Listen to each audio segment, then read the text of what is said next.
Hello everyone, welcome back to your favourite football show. Today we're going to be talking about Game Week 5 in the Premier League, which happened 4 days ago. I'm a little bit late to this, but you know what, I'm going to keep this up as a routine. It is Thursday right now, Game Week 6 is in 2 days, so expect a video on that tomorrow.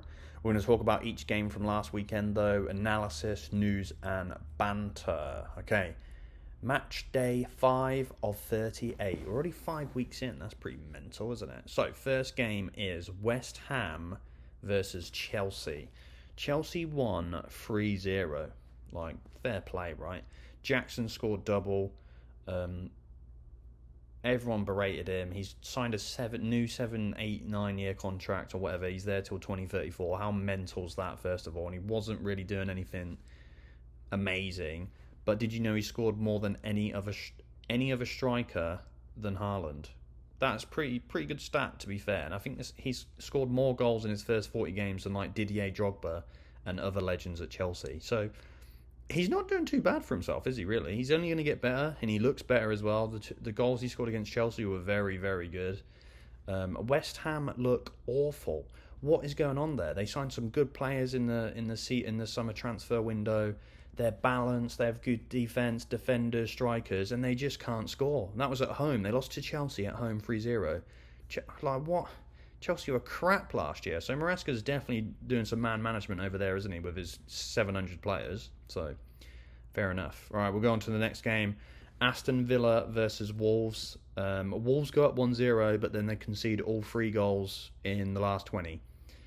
That's annoying, isn't it? That is annoying. And I had the prediction of a 2-0 for Aston Villa. I didn't expect Wolves to get a goal away.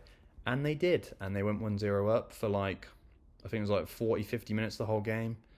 Like, fair play to them. But then they've lost 3 goals in the last 20 minutes. Watkins scored again. I took him out my FPL team and he's gone and scored like 3 goals. So that is me on FPL. I'm a curse. So if I take someone out, make sure you go put them in. Duran keeps scoring off the bench. He's probably the best super sub ever.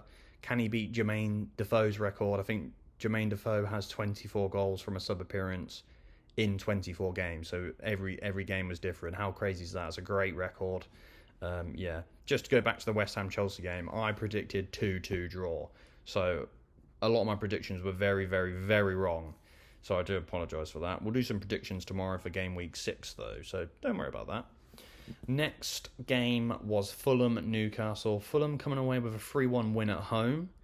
The Arsenal boys are killing it. Sorry, I should say one ex-Arsenal boy, Smith Rowe, and then Reece Nelson on the score sheet. Jimenez is obviously scoring again. And again, Newcastle look awful. What is going on over there? They've got a great team. They did well last season. Why are they struggling so much? I just don't get it. They've been building very well with Eddie Howe.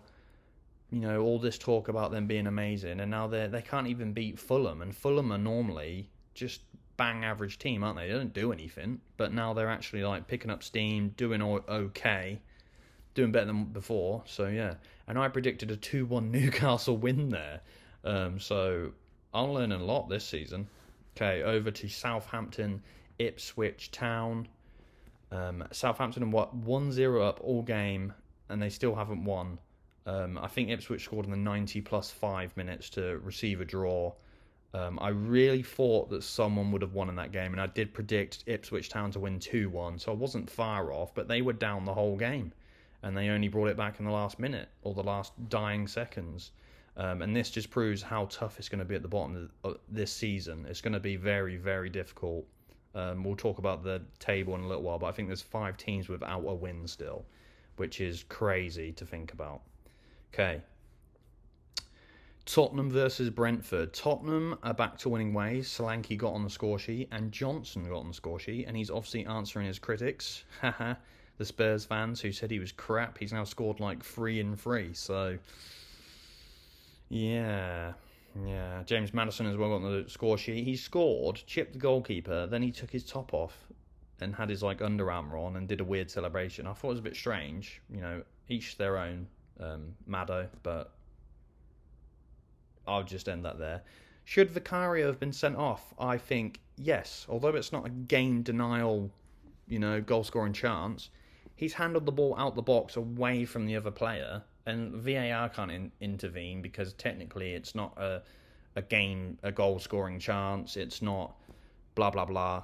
They can't intervene on yellow cards. So how do the referees miss it then? There's two referees looking at him, the linesman, the AR, and the centre ref, and they miss it. Can't the VAR just go, oh yeah, it was out the box, mate? Can't they just do that? Like, no one's going to care. Just give them some feedback. That's what the cameras are for. Oh no, but that then the VAR's doing their job. They do it anyway. So just, I don't know, do it. That was at 2-1 as well, so that could have been a completely different game. But obviously the refs are absolute shithouses this year. Excuse my language. Yeah, I'm going to have to change my settings on YouTube and stuff now. Just kidding. All right, Crystal Palace man. Oh, sorry. No, missed that. I predicted 1-1, by the way. Yep, ended up 3-1, so not going well for me. Leicester City versus Everton. Everton, again, scoring first, but they can't defend to save their lives at the minute. And that's just like an alternate reality, isn't it? Mavididi is becoming a Leicester legend. He keeps scoring, keeps keeping them in there. Yeah, I predicted last week 3-2 Leicester. I expected a goal in the last second, and it was going to be a Jamie Vardy hat-trick. I'm a creative person, all right? You're going to learn that about me. I'm very creative, so whatever. Liverpool 3, Bournemouth 0. Liverpool back to winning at home, obviously. They started slow again, though. I did think that. Bournemouth are okay. They held their own. Salah is not quite consistent yet, but he does get a lot of chances.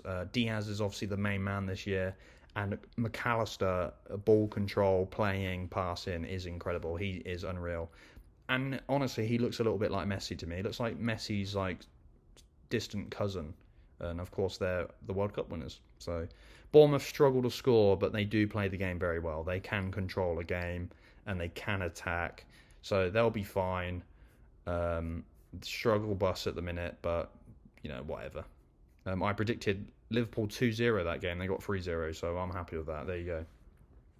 Okay. Crystal Palace versus Man United 0-0. Wow. Pretty, I don't know, it was an attacking game on both sides. Dean Hendo proving that he could be Man U's number one, didn't he, in that game? He made some great saves, but then Onana did respond saying, I am the number one. He made a great double save in that game to keep it 0-0. I'm generally surprised, though, that Man United didn't pull a result here, and then they've just drawn to FC Twente in the Europa League at home. So they just smashed Barnsley last week 7-0, smashed Southampton 3-0, scored 10 goals, none conceded in 2 games, and now they've gone on a double spree of boringness. Like, what is he doing over there? I have no idea. I haven't got a clue. All right, on to the Sunday games. Brighton, Nottingham Forest. This had a lot, didn't it? Oh, sorry. I predicted Crystal Palace, Man United 2-1. That's funny. Brighton, Nottingham Forest ended 2-2. Hinchelwood with one of the best strikers header I've ever seen in my life. Quality from him, wasn't he? He's a left back or a right back. He's unreal. Welbeck scored a little free kick, little cheeky one, didn't he? In the far post. Forest came back, obviously. I think they came back from 2-1 down. And then the big thing that happened, Gibbs White, it's an obvious red card. Like, it's an obvious red card. He's lunged in, scissor tackle on João Pedro's like mid ankle. It is a horrible challenge. It could be deemed a straight red. I don't know if he did give a straight red. I think he gave another yellow. Like, a yellow's an absolute minimum you're going to get there. I thought it honestly could have been a straight red. It's a horrible tackle. He goes over the ball, turns Pedro's thing, and then he gets up and shouts at the ref. And I'm like, that's not going to help your cause, mate. Like, that is a bad. And then Nuno on the sidelines going mental. Apparently he said some abusive words and got a red card. And then Hertzler, the Brighton coach, got a red card as well. But I don't know what for. Apparently it was improper manner. I think Nuno probably got it worse. Yeah, but I really like the Brighton boss, Hertzler. Like, they're playing really well. He's very calm, composed. Love his style of play. Excuse me. He's very progressive. Loves to attack. Balanced. Like, it's really good. Really good to watch that. Okay. I'm dying. Just kidding. All right. Man City. Oh, I predicted 2-1 Brighton that game. 2-2 in the end. I was close. Nottingham came back to tie it up 2-2 in the dying last 20 minutes, I think. Man City Arsenal. I made an episode on this already. It's so annoying. It's just annoying, isn't it? I predicted Arsenal to win 1-0, obviously 2-1 the whole game until the last 2 seconds, but then Arsenal are made out to be the pantomime villains somehow. Like I realise this. If you listen to people on social media and tweets and stuff, and they talk all this garbage, like they don't have a football brain. They don't have a football brain at all. Arsenal were 2-1 up at half-time before the red card. They went into the second half 2-1 against Man City, the best team in the world. How do you think they're going to play that game? If you have a football brain, you understand. You honestly do understand. And all these comments from the Man City players and coaches, dark tactics, shut up. 115 charges coming your way, Shan.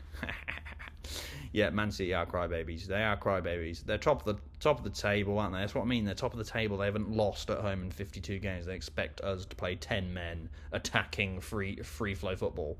Shut up. We'll see what happens with your 115 charges, lads. All right, we will see what happens. Probably nothing. Probably paid them off already, but whatever. Chelsea coming at 5th.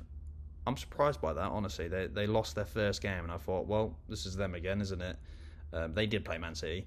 But nope, they've won 3 and drawn 1 in the last 4, so they're cruising. Jackson scoring.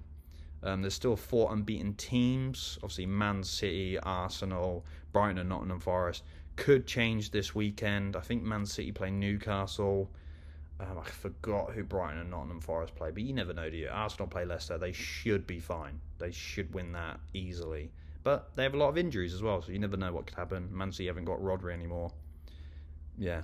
Incredible. Man U and Spurs, middle of the table. Sad times for the top 6, isn't it? They are 10th and 11th right now, both on 7 points. Man United only just have a 0-goal difference.